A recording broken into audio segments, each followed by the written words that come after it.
Seneta Oburu, proceed.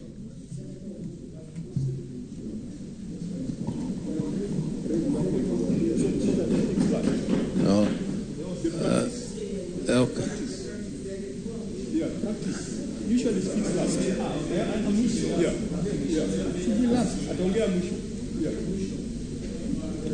The Speaker has called Senator Oburu.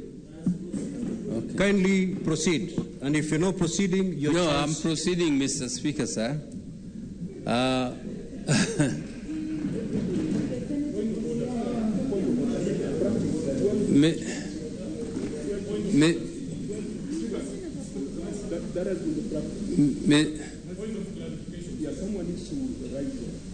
Senator Mogeni, what is your intervention? I will allow it, understanding of the one. Yes, Mr. Speaker, as a colleague, I really never want to challenge the ruling of the Speaker. But, Mr. Speaker, there is a tradition that has been set in this House, Mr. Speaker, that any time we have impeachment proceedings, we try as much as possible to leave the host senator or the senator whose governor or deputy governor is being impeached to speak last.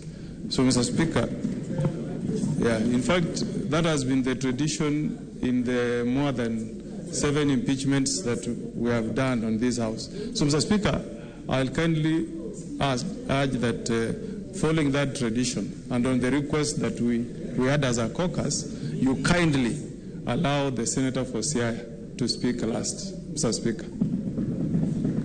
I'm informed that the tradition is the host senator does not even speak on such a matter. And therefore, if you choose to speak, it is upon the Speaker to determine when you're to speak. However, Senator Mazayo, when the chair is speaking, you calm down. Okay? However, with the request that has been made by the minority side through Senior Counsel Mogeni, we will allow Senator Oburu to speak last on the opposition side. Senator Sifuna.